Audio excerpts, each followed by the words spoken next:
رسوله الكريم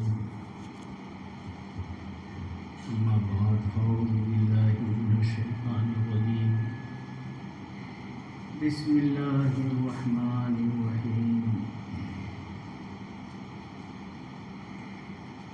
أينما كنتم يدرككم الموت ولو كنتم في بروج مشيدة صدق الله العلي العظيم وصدق رسوله النبي الأمين الكريم اللهم صل على سيدنا ومولانا محمد معظم الجود والكرم وآله وصحبه وبارك وسلم. رفیقان گرامی، قریب 1 گھنٹہ سوا گھنٹے سے آپ نہایت ہی مقبول ذکر میں تشریف فرما رہے اور بہت ہی قیمتی باتیں آپ نے سماعت کی. اگر ہم لوگوں کو اس پر عمل کی توفیق مل جائے تو ہماری دنیا بھی بہتر ہو جائے گی اور ہماری آخرت بھی بہتر ہو جائے گی. جو چیز سامنے حاضر ہے آدمی کا ذہن دل دماغ اسی طرف مائل ہوتا ہے، لیکن جو اللہ کی نعمتیں پوشیدہ ہیں جو آپ کو عالم برزخ میں ملیں گی اور آپ کو جنت میں وہ ملیں گی، تو ان کو ہم نہیں دیکھتے ہیں تو ان کی خواہش ہمارے دل میں نہیں ہو پاتی ہے. جو چیز سامنے نظر آتی ہے اس کی طرف آدمی کی طبیعت مائل ہو جاتی ہے، اور جو چیز نظر میں نہیں ہے، دیکھی نہیں ہے، تو ادھر توجہ نہیں ہوتی ہے. لیکن میں سمجھتا ہوں کہ اس قسم کی علمی گفتگو، علمی تذکرہ حدیث کا، بزرگوں کا اور قرآن شریف کی آیات کا، اور اس کے ذہن میں جو ہمیں نتیجہ ملنا چاہیے اور ہمیں سبق ملنا چاہیے، ان سب چیزوں کا ذکر جب کسی محفل میں ہو تو میں سمجھتا ہوں کہ وہ باتیں پوشیدہ نہیں رہ جاتی ہیں، جو پوشیدہ ہیں بلکہ وہ عیاں اور ظاہر ہو جاتی ہیں. عیاں اور ظاہر ہو جاتی ہیں تو اس کو ظاہر ہی سمجھنا چاہیے. درود شریف کی فضیلت، تسبیح کی فضیلت، اپنے گناہوں سے معافی کی سلسلے میں جو ذکر جو ابھی آپ نے سنا،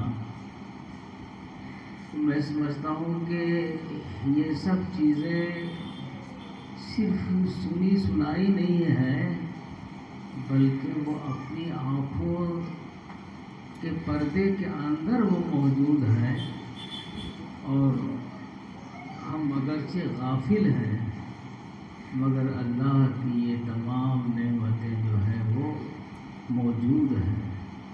اس لیے ہمیں غفلت سے اپنے آپ کو بیدار ہونا چاہیے اور تسبیح پڑھیں، درود شریف پڑھیں، اللہ کا ذکر کریں، استغفار کریں، تو ہمارے جو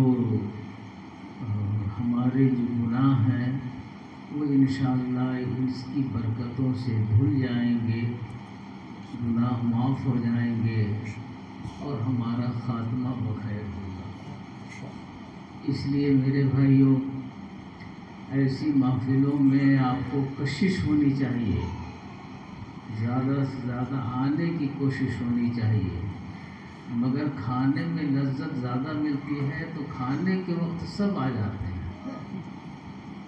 کھانے میں لذت موجود زیادہ ہے تو اس وقت سب موجود ہو جاتے ہیں، اور اس سے زیادہ کہیں لذت جو ہے وہ روحانی بیان سننے میں ہے نا.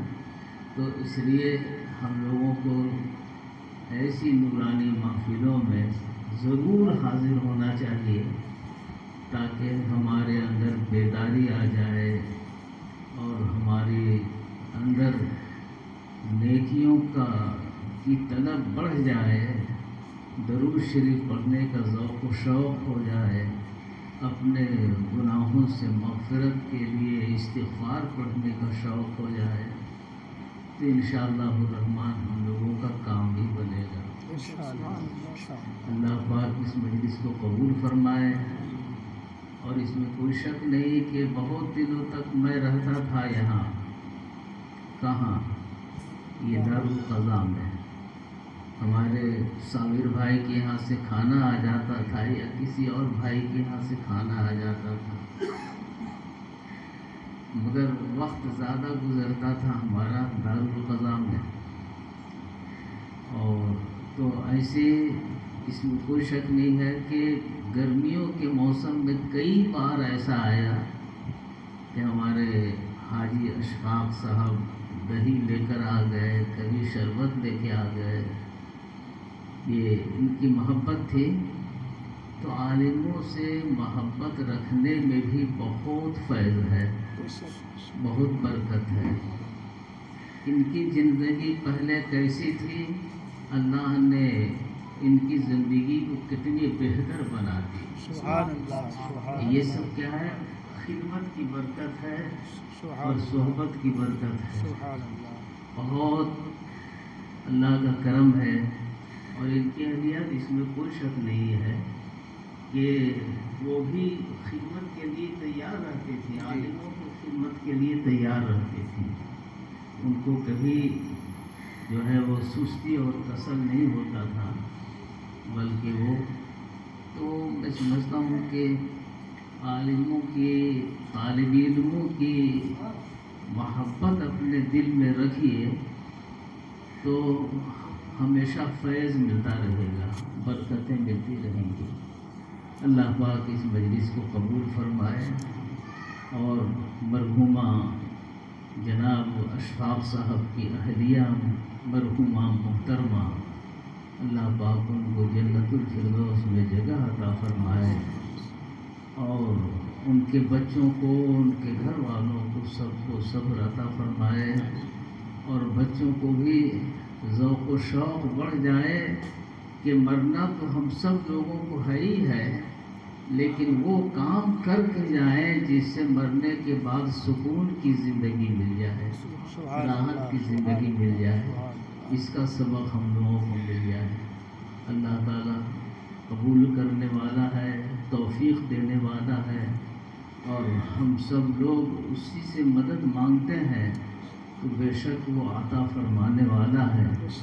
تو ہم دعا کرتے ہیں اللہ پاک ہماری گناہوں کی بخشش فرمائے، ہم سب لوگوں کی گناہوں کی بخشش فرمائے، اور نیکیوں کی توفیق عطا فرمائے، اور جناب حاجی اشفاق صاحب کی اہلیہ مرحومہ جن کا ابھی اچانک انتقال ہوا ہے، ایک روز پہلے میرے یہاں پہنچے تھے، اور ان کے دوا علاج کے سلسلے میں گفتگو بہت دیر تک ہوتی رہی ان سے، مگر یہ کیا خبر ہے کہ یہ حادثہ بہت قریب ہے، اور مرحومہ داغ فراغت بہت جلد دے جائیں گی۔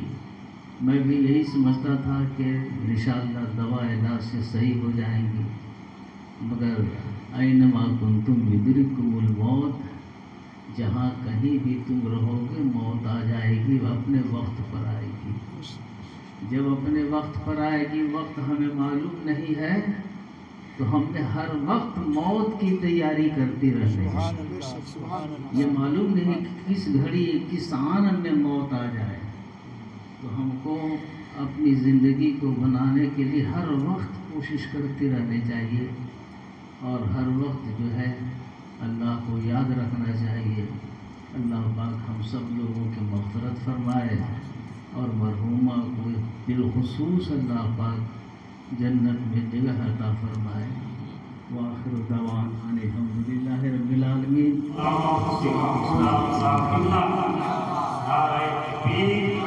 اللہ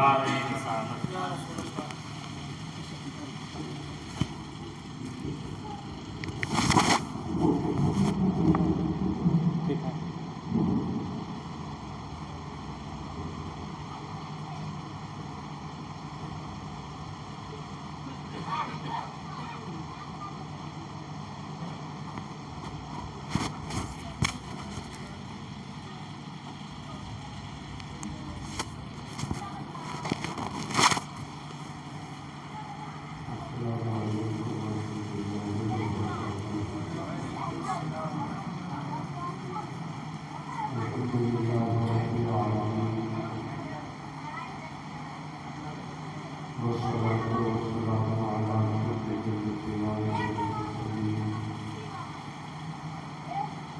وعلى آله وصحبه أجمعين. أما بعد فأعوذ بالله من الشيطان الرجيم. بسم الله الرحمن الرحيم. ربنا اغفر لنا ولإخواننا الذين سبقونا بالإيمان. ربنا ولا تجعل في قلوبنا غلا للذين آمنوا ربنا إنك رؤوف رحيم. آمنت بالله صدق الله مولانا العظيم وصدق رسوله النبي الأمين.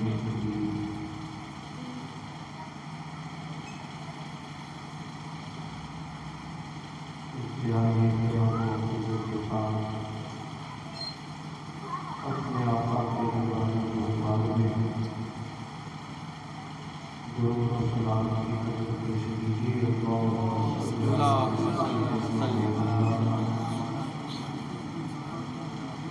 مشقت معلوم کی برطرف وعلى آله وصحبه وبارك وسلم. صلاة وسلام عليك يا رسول الله.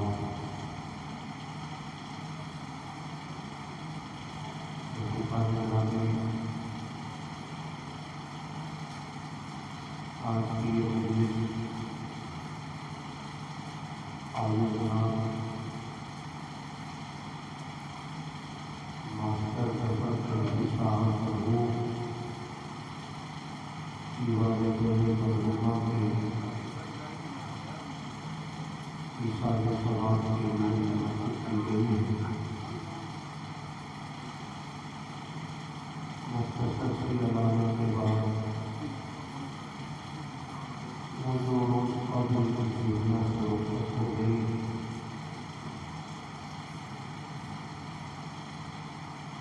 ماسٹر دفتر کے ساتھ کے انتقال سے یہ گھر کبھی باہر نہیں آ سکا تھا. اس کے خود سے کیونکہ اس کی والدہ کی موت کے وقت میں اس پورے گھر کو بحال کر دیا ہے. 3 مہینے کی مختصر سے مدت میں جو عزیزوں کا انتقال بہت بڑا صدمہ ہے. دعا کر دیجیے اللہ کا مرحومہ کے گناہوں کی مغفرت فرمائے,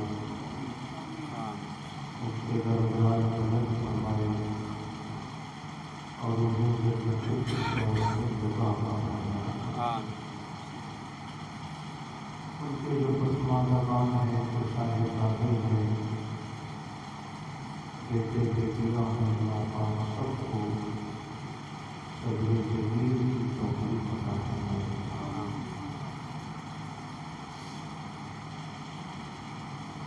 میں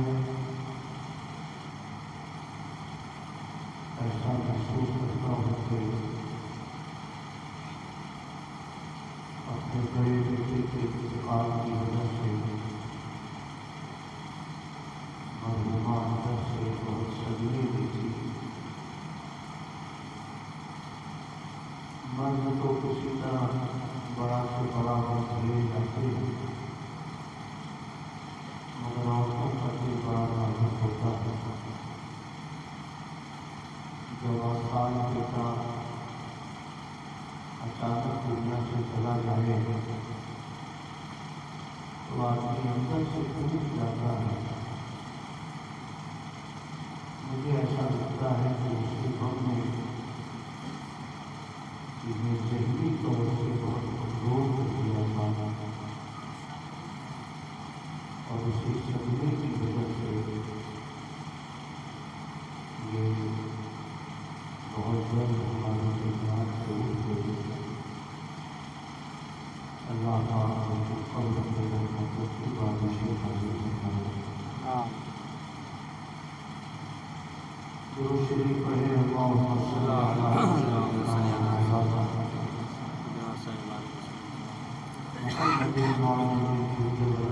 وعلی آلہ وصحبہ وبارک وسلم صلاۃ و سلام علیک یا رسول اللہ۔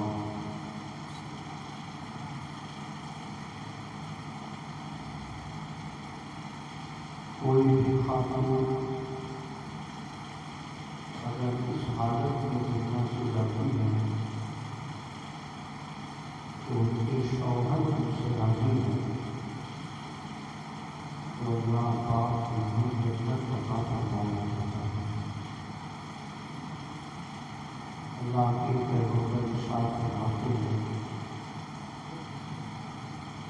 ایما امرأۃ ماتت وزوجها عنها راضی دخلت الجنہ۔ جس عورت کی موت اس حالت میں ہو کہ اس کا شوہر اس سے راضی ہو تو وہ جنت میں داخل ہوتی ہے۔ سبحان مرحومہ کے سلسلے میں ماسٹر صاحب کی زبان سے میں نے کبھی کوئی تکلیف یا شکایت کی بات نہیں سنی۔ 10-15 سال ایک ساتھ رہنا کرنا ہوا، ہر دکھ سکھ میں ہم لوگ شریک رہتے تھے۔ میرے گھر میں کوئی حادثہ ہوا تو میں نے ماسٹر صاحب کو بتایا، ان کے گھر میں کوئی کبھی پیشی ہوئی تو انہوں نے مجھے بتایا۔ مگر مجھے ایسا یاد آتا ہے 10-15 سال میں کبھی بھی میں نے ان کی زبان سے منظر اور افتخار سے محبوب کی والدہ کے لیے شکایت یا کسی تکلیف کا کوئی جملہ کرنے نہیں سنا۔ یہ اس بات کا روشن اشارہ ہے کہ ماسٹر کریم صاحب اپنی دنیا سے راضی تھے اور راضی ہیں۔ اللہ کے پیغمبر کی بشارت ہے کہ جس خاتون کا دنیا سے اس حالت میں انتقال ہو، شوہر کا راضی ہو تو وہ جنت میں داخل ہوتی ہے۔ اس حدیث کے مطابق مجھے اللہ کی طرف سے قوی توقع ہے کہ اللہ پاک فاتحہ کو خیر فرمائے اور انہیں قول و کشف کی آسانیاں عطا فرمائے۔ گھریلو خاتون تھی، گھر پہ رہنا سہنا ہوتا تھا، مگر انتہائی صبر و شکر کے ساتھ زندگی گزارتی تھی۔ نہ کبھی پیسے کی کوئی شکایت، نہ کبھی بچوں کی طرف سے کوئی شکوہ، نہ کبھی کپڑوں کی کوئی فرمائش۔ جس حال میں اللہ نے رکھا اس حال میں وہ صابر رہی، شاکر رہی، اپنے بچوں کی پرورش کرتی رہی۔ اور کسی بھی خاتون کے لیے سب سے بڑی خوبی کہ شوہر کو راضی رکھے اور صبر و شکر کے ساتھ زندگی گزارے۔ بڑے امام گزرے ہیں علامہ قلیموی رحمۃ اللہ علیہ، ان کی کتاب قلیموی کے نام سے مشہور ہے۔ لکھنے والے کا نام امام قلیموی، تو کتاب کا نام بھی قلیموی ہے۔ ہم جب پڑھتے تھے کلکتے میں کہ درجہ ثانیہ میں یہ کتاب پڑھائی جاتی تھی۔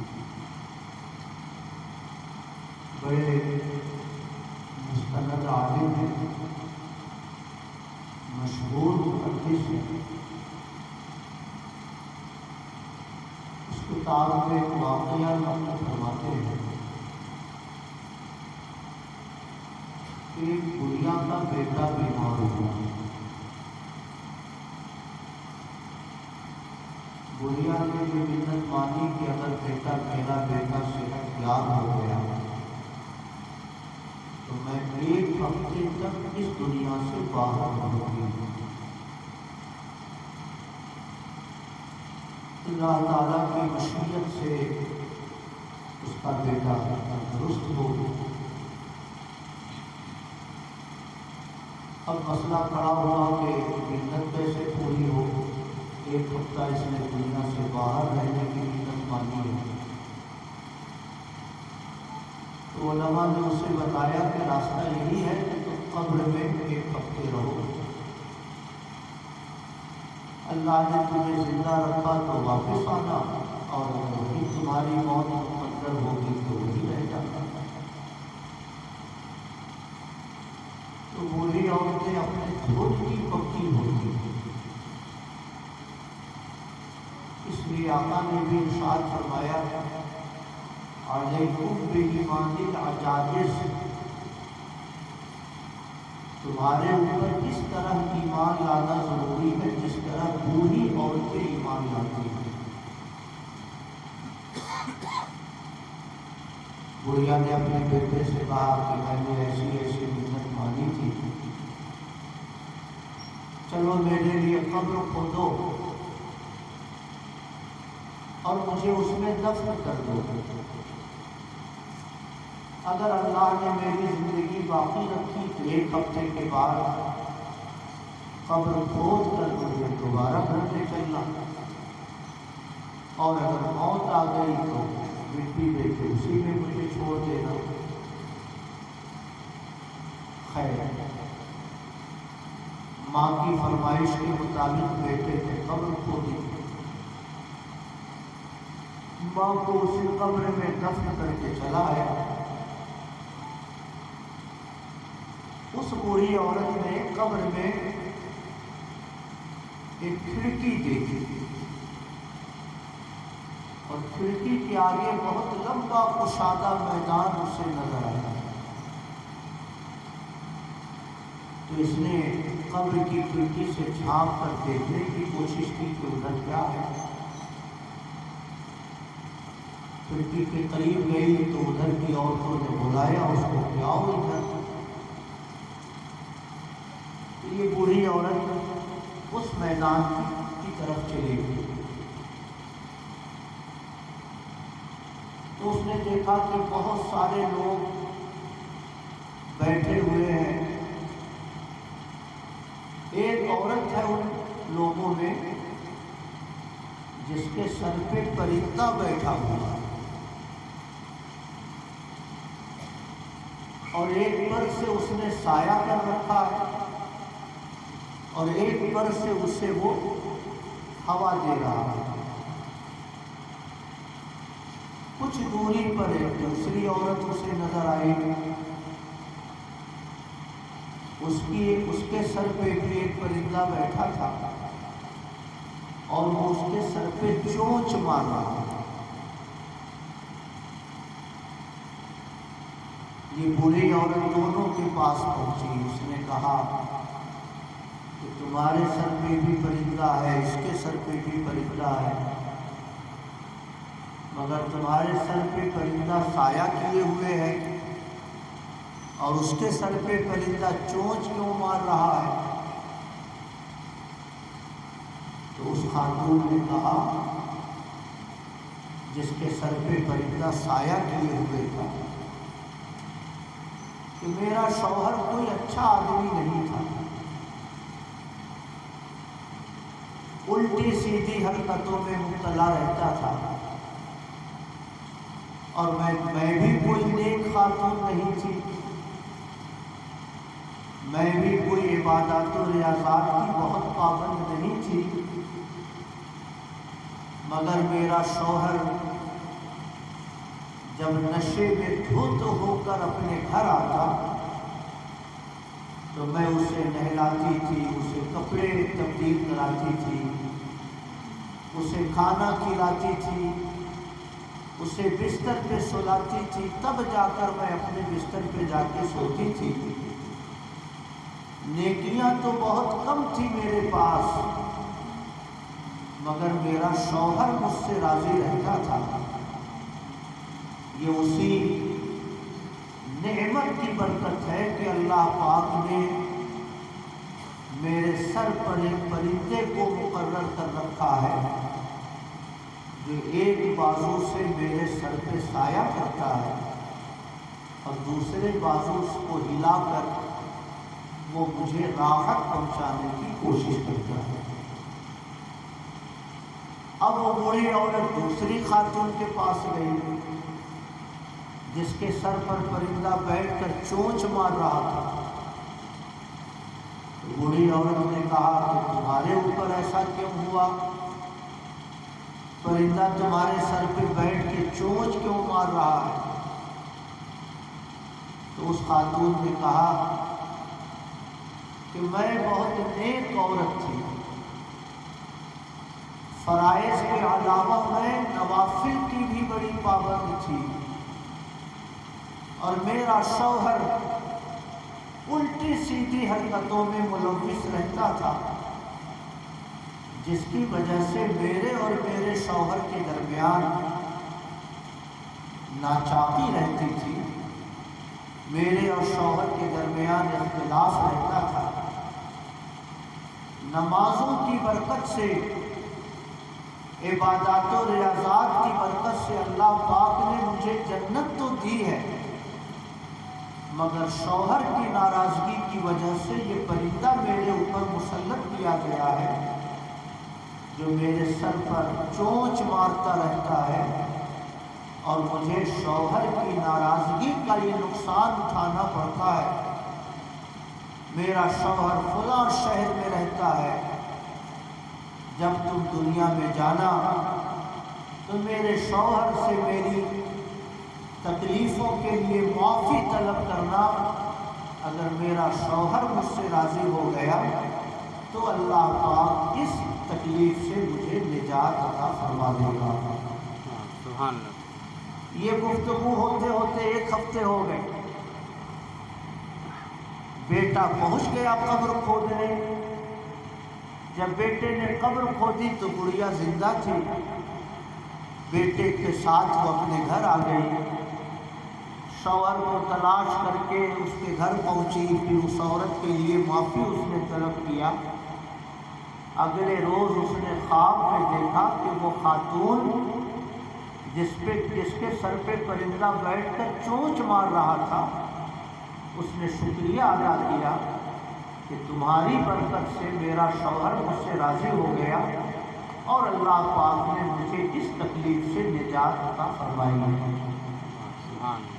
میں یہ عرض کرنا چاہتا ہوں، امام قلیوبی رحمۃ اللہ علیہ کا ذکر کردہ یہ واقعہ اس حدیث پاک کی تصدیق کرتا ہے۔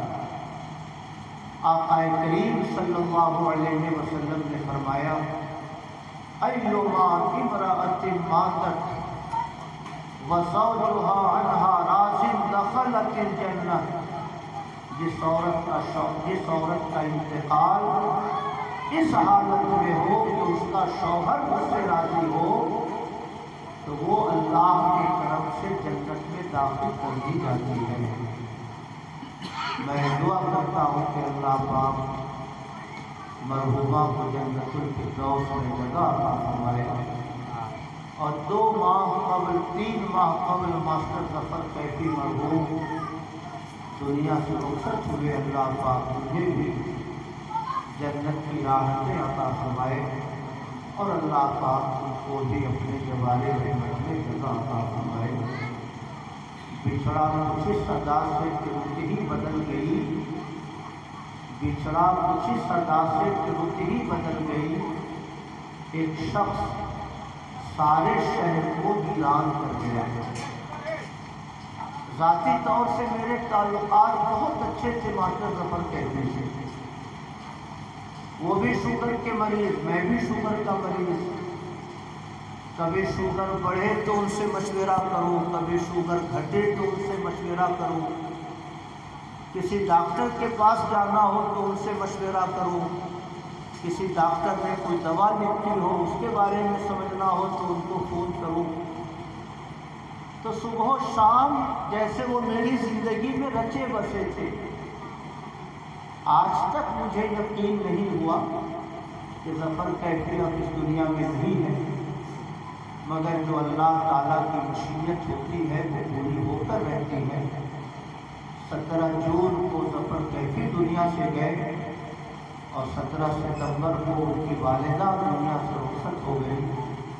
دعا کیجیے اللہ پاک دونوں کو اپنے جوار رحمت میں جگہ عطا فرمائے۔ آمین۔ اللہ پاک دونوں کو جنت الفردوس میں جگہ عطا فرمائے، اور ان کے صاحبزادگان کو، بیٹیوں کو اللہ پاک صبر کی توفیق عطا فرمائے۔ درود شریف پڑھیں۔ اللہم صل علی سیدنا و مولانا محمد معظم الجود والکرم وعلی آلہ وصحبہ وبارک وسلم صلاۃ و سلام علیک یا رسول اللہ۔ بڑا مختصر خطاب حضرت علامہ مولانا منیر احمد نظامی صاحب کا ہوا، مگر بڑا قیمتی خطاب ہوا۔ اللہ پاک نے حسن سلوک کے معاملے میں ماں کو ترجیحی مقام عطا فرمایا ہے، اور آقا نے 3 بار ماں کا ذکر کیا، چوتھی بار میں والد کا ذکر کیا۔ 3 بار ماں کا تذکرہ کیوں ہوا؟ اس کی بڑی دل نشین توجیہ آپ نے فرمائی۔ اللہ پاک ان کی عمر دراز فرمائے۔ اس میں کوئی شک نہیں ہے کہ اگر انسان دنیا میں اللہ کے نیک بندوں سے وابستہ رہے، عقیدت رکھے، تو قبر و حشر میں بھی اللہ کے نیک بندے اپنے نام لیواؤں کی مدد فرمایا کرتے ہیں۔ کسی اور کو شک ہو تو ہوتا رہے، مگر ہم اہل سنت کو تو 1000% اس پر یقین ہے۔ اشرف علی تھانوی نے خود یہ واقعہ لکھا ہے، حالانکہ وہ بزرگوں کا منکر تھا، پیغمبر کا گستاخ تھا، مگر اس نے خود یہ واقعہ لکھا ہے کہ غوث اعظم کا ایک خدمت گزار تھا جو غوث اعظم کے کپڑے دھویا کرتا تھا۔ انتقال ہو گیا، منکر نکیر آئے سوال کے لیے، سوال ہوا تمہارا رب کون ہے؟ تو غوث اعظم کا دھوبی کہتا رہا کہ میں غوث اعظم کا دھوبی ہوں۔ ہمارے بزرگوں نے لکھا ہے کہ یہ واقعہ درست نہیں ہے، مگر وہابی دیوبندی جو بزرگوں کی کرامتوں کا انکار کرتے ہیں، خود ان کے سرغنہ نے یہ واقعہ اپنی کتاب میں لکھا کہ منکر نکیر سوال کرتے رہے، من ربوں کا، تمہارا خدا کون؟ مگر وہ سیدھا سادہ مرید غوث اعظم کا ہر سوال کے جواب میں کہتا رہا، میں شیخ عبد القادر جیلانی کا دھوبی ہوں۔ فرشتے بارگاہ الہی میں حاضر ہوئے، عرض کیا مولا تیرا عجیب و غریب بندہ دنیا میں آیا ہے، ہم سوال کرتے ہیں تمہارا رب کون، تمہارا دین کیا، تمہارے پیغمبر کون؟ تو ایک بات ہی دہراتا ہے کہ میں شیخ عبد القادر جیلانی کا دھوبی ہوں۔ تیرا عجیب و غریب بندہ دنیا قبر میں آیا ہے۔ تو غیب سے آواز آئی کہ جب وہ شیخ عبد القادر جیلانی سے عقیدت و محبت رکھتا ہے تو اپنے محبوب بندے کی محبت کے صدقے میں اس کی مغفرت کرتا ہوں.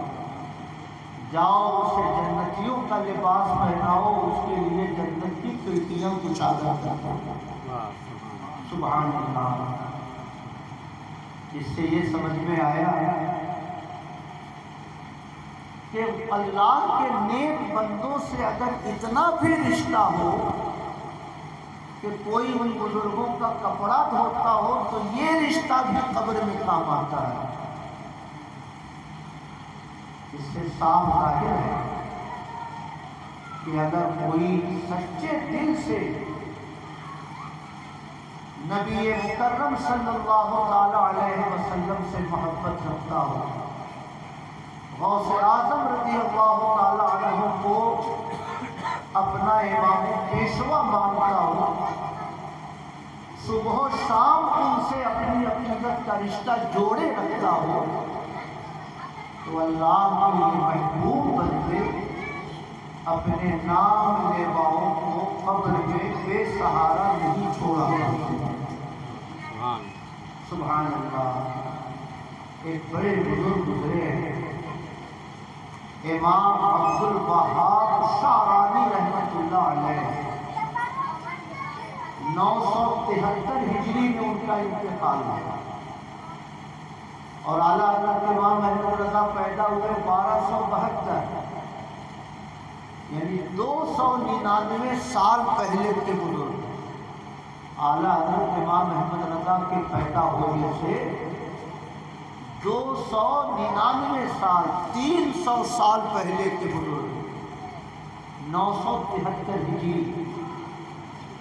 ان کی بڑی مشہور زمانہ کتاب ہے میزان الشریعۃ الکبریٰ. اس میں ارشاد فرماتے ہیں کہ میں نے اپنی کتاب الأجوبۃ المرضیہ میں لکھا ہے، ان کی ایک دوسری کتاب ہے الأجوبۃ المرضیہ عن الأئمۃ والصوفیہ، کہ میں نے اس کتاب میں لکھا ہے کہ تمام صوفیاء کرام اپنے مریدوں کا مشاہدہ فرماتے ہیں قبروں میں، برزخ میں، حشر میں، پلصراط میں. تو لکھتے ہیں کہ جب تمام صوفیاء کرام قبر و حشر میں مریدوں کا مشاہدہ فرماتے ہیں، فَكَيْفَ بِالْأَئِمَّةِ الْمُجْتَهِدِينَ، تو پھر امام اعظم ابو حنیفہ کی شان کیا ہوگی، امام مالک کی شان کیا ہوگی، امام شافعی کی شان کیا ہوگی. وَهُمْ أَوْتَادُ الْأَرْضِ، وہ تو مقام اوتاد پر فائز. اللہ پاک نے انہیں اوتاد کے مقام پر فائز کیا ہے. جب عام اولیاء کرام قبر و حشر میں اپنے مریدوں کا مشاہدہ فرماتے ہیں، ان کی مدد کرتے ہیں، تو پھر ائمہ مجتہدین کا مقام کتنا اونچا ہوگا. سبحان اللہ. اور تب صحابہ کے بعد سب میں سارے اولیاء کرام میں افضل غوث اعظم ہے. تو جب ائمہ مجتہدین کی یہ شان ہے تو پھر غوث اعظم کی شان کیا ہوگی. اور ساری مخلوقات میں سب سے افضل مدینے کے تاجدار ہے، تو پھر مدینے کے تاجدار کا مقام کتنا اونچا ہوگا. سبحان اللہ. اعلیٰ حضرت فرماتے ہیں صحابیت ہوئی پھر تابعیت. پہلے صحابیت کا مقام ہے، پھر تابعیت کا مقام ہے. اور آگے لکھتے ہیں صحابیت ہوئی پھر تابعیت، پھر آگے قادری منزل ہے یا غوث. صحابہ اور تابعین کے بعد غوث اعظم کا مقام ہے کہ قادری منزل ہی کا مقام ہے، بلکہ فرماتے ہیں ہزاروں تابعی سے تو فضوتر، تابعین میں بھی ہزاروں تابعین سے آپ افضل ہیں، وہ طبقہ مجملاً فاضل ہے یا غوث، وہ طبقہ یعنی تابعین کا طبقہ اجمالاً اسے فضیلت حاصل ہے، ورنہ تفصیل میں جائیے گا تو ہزاروں تابعی پر اللہ تعالیٰ نے آپ کو فضیلت عطا فرمائی ہے۔ سبحان اللہ۔ امام عبد الوہاب شعرانی اس بات کو نقل کرنے کے بعد لکھتے ہیں کہ امام لاقانی جو امام مالک کے مقلد تھے، ان کا انتقال ہوا، قبر میں فرشتے آئے سوال و جواب کے لیے، جیسے ہی منکر نکیر امام لاقانی کی قبر میں آئے، امام مالک تشریف لائے قبر میں اور ارشاد فرمایا کیا ایسے لوگوں سے بھی تم سوال کرو گے دین اور مذہب کے بارے میں؟ کیا امام لاقانی جیسے لوگوں سے تم پوچھو گے کہ تمہارا رب کون ہے، تمہارا مذہب کیا ہے؟ تنحیا عنہ، ہٹو یہاں سے، ہٹو یہاں سے، فتنحیا عنہ، تو دونوں فرشتے امام لاقانی کی قبر سے چلے گئے۔ کہیے سبحان اللہ۔ میرے بھائیوں، امام احمد رضا خان رضی اللہ تعالیٰ عنہ کے پیدا ہونے سے 300 سال قبل کے بزرگ امام عبد الوہاب شعرانی فرماتے ہیں کہ تمام اولیاء کرام اپنے مریدوں کو قبر میں بھی دیکھتے ہیں، پل صراط پر بھی دیکھتے ہیں، حشر میں بھی دیکھتے ہیں، اور صرف دیکھتے نہیں ہیں بلکہ اپنے مریدوں کی دستگیری بھی فرمایا کرتے ہیں۔ سبحان اللہ۔ محبت سے کہیے سبحان اللہ۔ سبحان اللہ۔ مرحومہ مجھے کم سے کم 8-10 بار توشہ شریف کی فاتحہ کے لیے ہم لوگ یہاں آئے ہوں گے۔ جنگ علی بگھا میں ماسٹر کلیم صاحب کے دولت گدے پر اس 10-15 سال میں 8-10 بار کم سے کم آئے ہوں گے۔ توشہ شریف کی نیاز کا اہتمام ہوا، غوث اعظم کی مشہور زمانہ فاتحہ پیش کی گئی، دارالعلوم قادریہ نوریہ سے علماء آئے، مدرسین آئے، تو مجھے یقین ہے کہ مرحومہ کو قبر میں کہیں نہ کہیں سے غوث اعظم کا فیضان کرم ضرور مل رہا ہوگا، اور غوث اعظم اپنے عقیدوں کی عقیدت مندوں کی ضرور دستگیری فرماتے ہیں۔ مرحومہ کی قبر پہ بھی ان کی رحمتوں کی چادر انشاءاللہ ضرور دراز ہوگی۔ میرے بھائیوں، 3 چیزیں کسی بھی بارگاہ سے جب آپ کا تعلق مضبوط ہوتا ہے تو اس تعلق کی برکتیں آپ کو ملتی ہیں۔ بزرگان دین فرماتے ہیں سلسلہ قادریہ ہو، چشتیہ ہو، نقشبندیہ ہو، سہروردیہ ہو، ہر سلسلے میں فجر کی نماز کے بعد جتنا آپ کو قرآن پڑھنے کی توفیق ہو قرآن پڑھیے، درود پڑھیے، کلمہ پڑھیے، پھر مشائخ فرماتے ہیں کہ شجرہ شریف پڑھیے اور فاتحہ پڑھیے اور اپنے سلسلے کے بزرگوں کو ثواب پہنچائیے۔ یہ کیوں سکھاتے ہیں؟ تاکہ سلسلے کے بزرگوں سے آپ کا رشتہ مضبوط ہو، آپ کا تعلق مضبوط ہو، اور جب کسی بزرگ سے آپ کے دلوں کا رشتہ مضبوط ہوگا تو مشکل گھڑی میں وہ آپ کو فراموش نہیں کرے گا۔ اس لیے یہ طریقہ سکھایا جاتا ہے۔ میرے بھائیوں، ابھی حضرت علامہ منصور عالم صاحب نے، میں بڑا مداح ہوں آپ کا۔ حضرت مولانا ارشاد صاحب کا انتقال ہوا، جنازے بھی پہنچ گئے۔ جیسے ہی خبر ملی تیاری ہو گئی۔ ماسٹر ظفر کیفی کی جنازہ میں ہم لوگ نہیں آ سکے، پہنچ گئے۔ ان کی والدہ کی جنازہ میں پہنچ گئے۔ علماء سے اتنا لگاؤ رکھنا اور اس تعلق کو نبھانا یہ بہت اہم چیز ہے۔ اس کی برکتیں آدمی کو ملتی ہیں۔ میں رائے پور جاتا ہوں 10 سال سے تقریباً، وہاں ایک حاجی نسیم صاحب ہیں، بڑے نیک اور صالح آدمی۔ وہ کہتے ہیں کہ میں علماء سے اتنی محبت رکھتا ہوں کہ مجھے یقین ہے کہ اللہ پاک کسی کے صدقے میں میری مغفرت فرما دے گا۔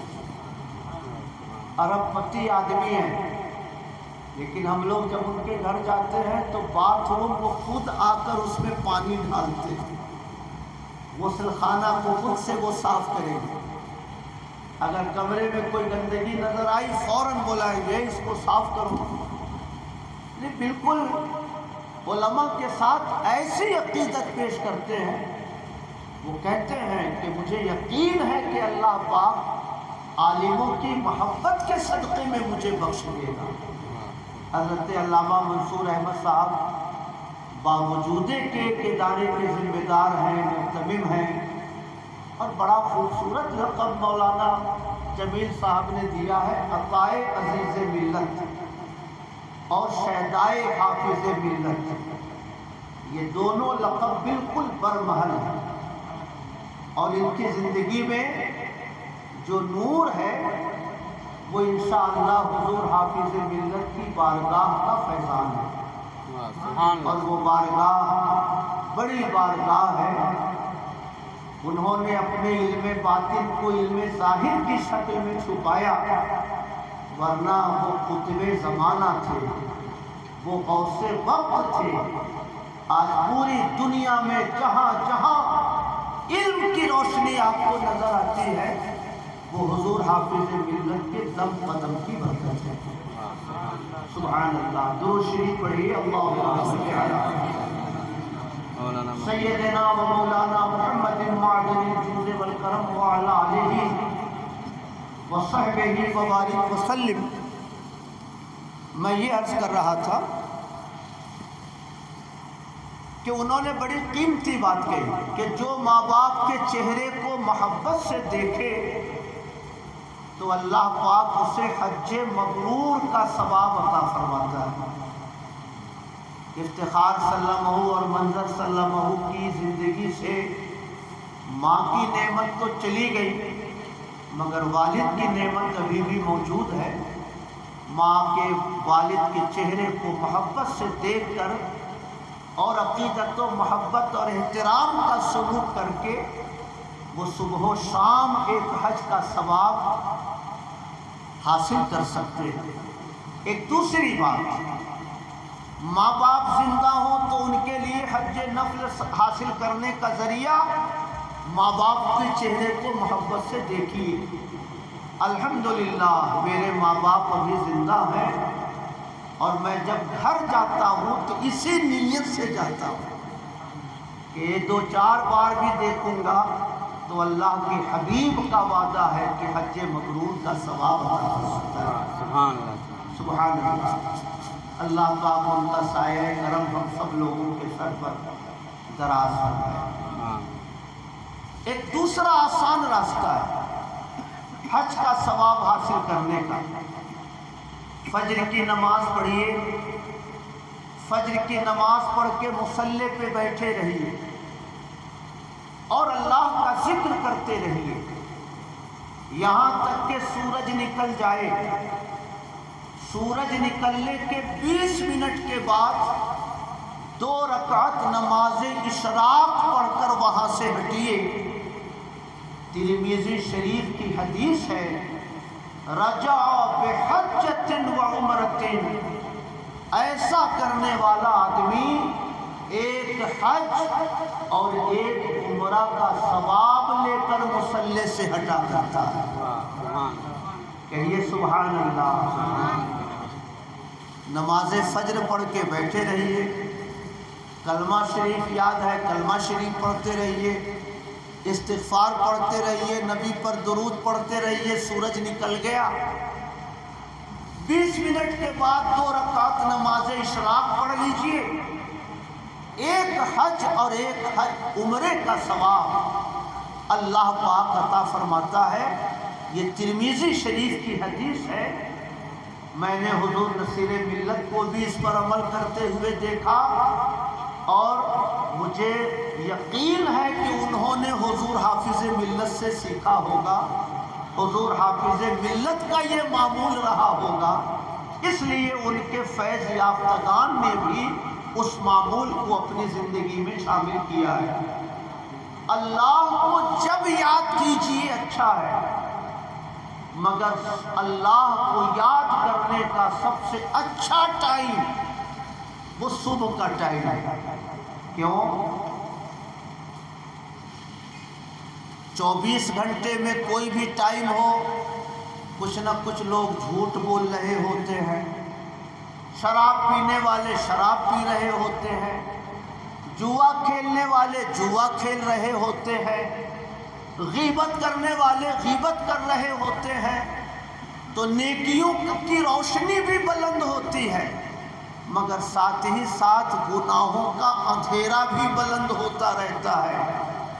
اور جب اندھیرا ہو تو اس وقت ٹارچ کی روشنی کم نظر آتی ہے، اور صبح کا وقت ایسا ہے کہ شرابی بھی سو رہے ہوتے ہیں، جھوٹ بولنے والے بھی سو رہے ہوتے ہیں، جوا کھیلنے والے بھی سو رہے ہوتے ہیں، ایک دوسرے کا حق دبانے والے بھی بستر پہ پڑے رہتے ہیں، معبودان باطل کی پرستش کرنے والے بھی اپنی چارپائی پہ سو رہے ہوتے ہیں۔ گناہوں کے اندھیرے سے پوری دنیا خالی ہوتی ہے۔ اس وقت اگر تھوڑی سی نیکی کیجئے گا تو اس نیکی کا اجالا آپ کی زندگی میں بھی بہت نظر آئے گا، اور وہ نیکی بارگاہ الہی میں بھی بآسانی مقبول ہوگی۔ یہ اللہ کی رحمت سے زیادہ توقع ہے نا؟ اس لیے ہمارے بزرگوں کا معمول ہے، فجر کی نماز پڑھ کر چائے خانے نہیں جاتے، فجر کی نماز پڑھ کر موبائل میں نہیں لگتے، فجر کی نماز پڑھ کر دوست و احباب کے ساتھ گپ شپ نہیں کرتے، وہیں پہ بیٹھے رہتے ہیں۔ اور جب تک کوئی نمازی مصلی پہ بیٹھا رہتا ہے، اللہ کے فرشتے اس کی مغفرت کی دعا کرتے رہتے ہیں۔ 15-20 منٹ اللہ کا ذکر کیجئے۔ سورج نکل گیا، 20 منٹ کے بعد 2 رکعت نماز اشراق پڑھیے، اور ایک حج اور ایک عمرے کا ثواب لے کر اپنے گھر جائیں گے۔ کہیے سبحان اللہ۔ وہ تو نہایت سستا سودا بیچ رہے ہیں جنت کا، ہم مفلس کیا مول چکائیں، اپنا ہاتھ ہی خالی ہے۔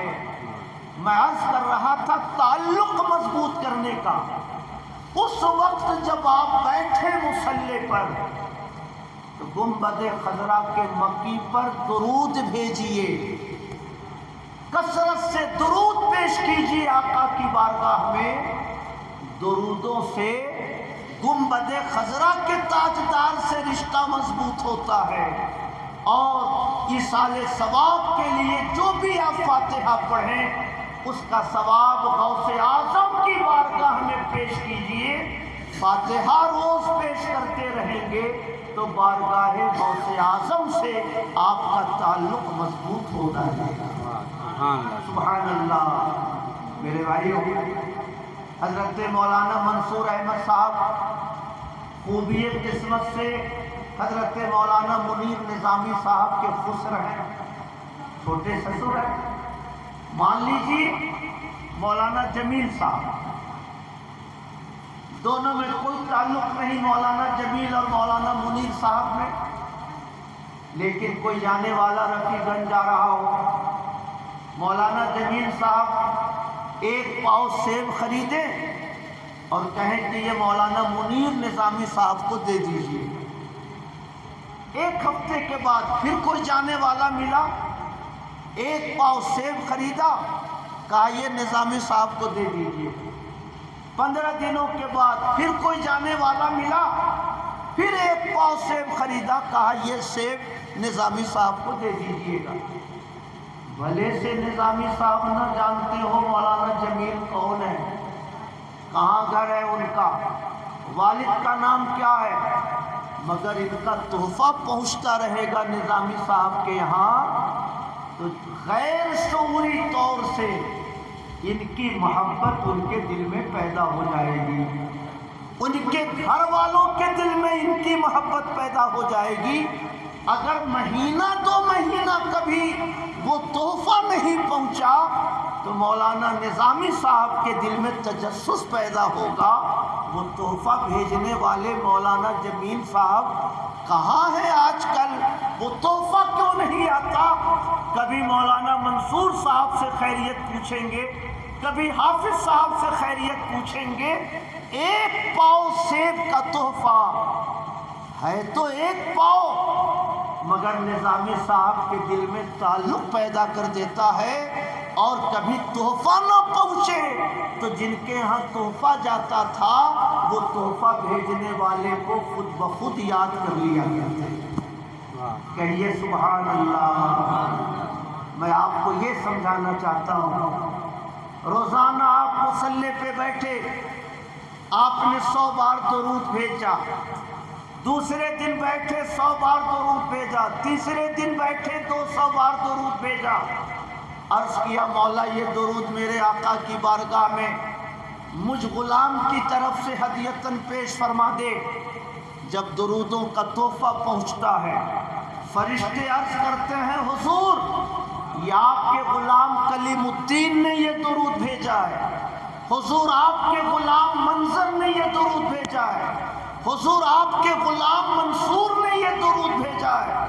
جب روزانہ درودوں کا یہ سلسلہ پہنچتا رہے گا، اگر کبھی بیمار پڑ گئے، کبھی کسی مصروفیت میں پڑ گئے، درود نہ پہنچ سکا تو مدینے والے آپ کو یاد کریں گے آج مولانا منصور کو کیا ہو گیا، ان کا درود آج میری خدمت میں کیوں نہیں آیا۔ کہیے سبحان اللہ۔ اور وہ نظر ایک بار اٹھ گئی، وہ توجہ کی نگاہ ایک بار آپ کی طرف متوجہ ہو گئی تو دنیا کے مسائل بھی حل ہو جائیں گے، آخرت کی ڈگر بھی انشاءاللہ آسان ہو جائے گی۔ اس لیے ایک بڑے بزرگ گزرے شیخ ابو المواہب شاذلی رحمۃ اللہ علیہ، حضور کا دیدار ان کو بہت ہوتا تھا۔ وہ کہتے ہیں کہ میں نے خواب میں حضور کو دیکھا، کہا حضور قیامت کے دن جب لوگوں کی شفاعت کیجیے گا تو آقا مجھے مت چھوڑیے گا، میری بھی شفاعت کیجیے گا۔ آقا نے فرمایا میں تمہیں کیسے چھوڑ سکتا ہوں، تم روزانہ میرے لیے درودوں کا ہدیہ بھیجتے ہو، تم روزانہ انا اعطیناک الکوثر پڑھ کر میری خدمت میں بھیجتے ہو، میں تمہیں کیسے بھول سکتا ہوں، درودوں کا ثواب تو میں اپنے لیے رکھتا ہوں، مگر انا اعطیناک الکوثر کا ثواب میں نے تمہارے لیے محفوظ کر دیا ہے، وہ ثواب قیامت کے دن تمہارے کام آئے گا۔ سبحان اللہ۔ کہیے سبحان اللہ۔ اس سے کیا سمجھ میں آیا کہ کسی بارگاہ سے، مدینے والے کی بارگاہ سے دل کا رشتہ مضبوط کرنا ہو تو درودوں کو بھیجنے کی عادت ڈالیے، 100 سے شروع کیجئے، 200 بڑھائیے، 400 بڑھائیے۔ حضور حافظ ملت نے حضور نصیر ملت سے فرمایا 500 بار درود روزانہ پڑھا کرو، تو کم سے کم 500 بار، اور اللہ اگر توفیق دے تو 1000 بار درود بھیجا کرو۔ میں نے زیادہ تر مشائخ کے معمولات میں 1000 درود کو پایا ہے۔